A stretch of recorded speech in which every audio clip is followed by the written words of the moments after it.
kirorero imbere yanyu ubwo Yesu yarageze bugufi bw'i Betifage ahitwa i Betaniya umusozi w'Elayono atuma babiri bo mu bigishwa be aravuga ati mujye mu kirorero imbere yanyu murasangamo icyana kidogobe kiziritse kitigeze guheka umuntu nuko mukizituye umuntu nababaza ati murakiziturira iki mubwire mutya muti databuja murasangayo icyana indogobe kiziritse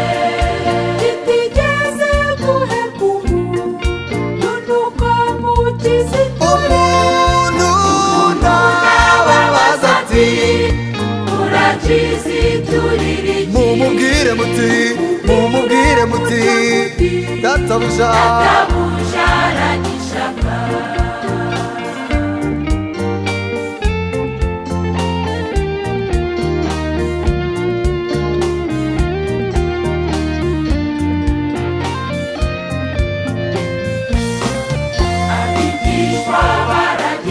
bageze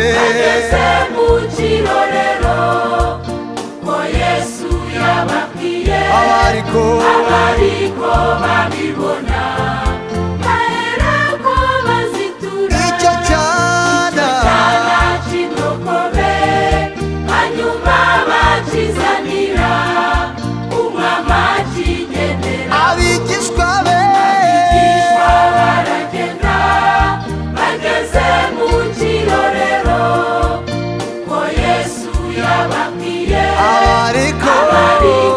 babibona baherako bazitura icyo cyana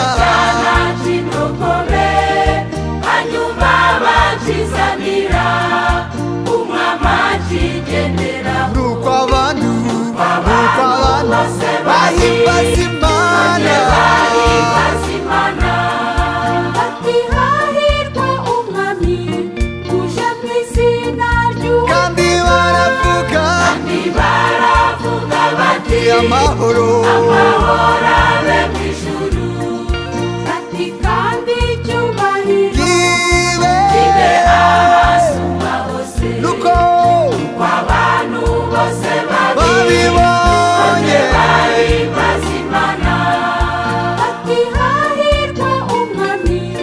uje mu izina ry'Uwiteka kandi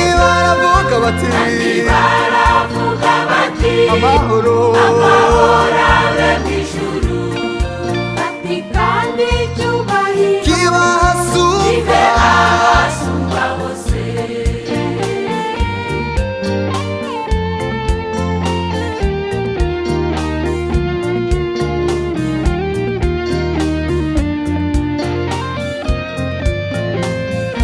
umwami Yesu arashaka konge nawe tubohoka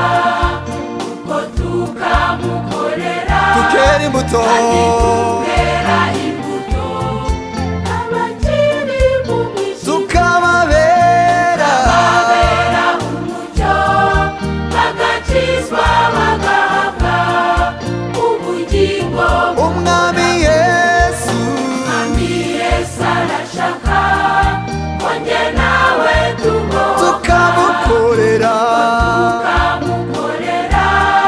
kandi tukera imbuto abakiri mu mwijima tukababera umucyo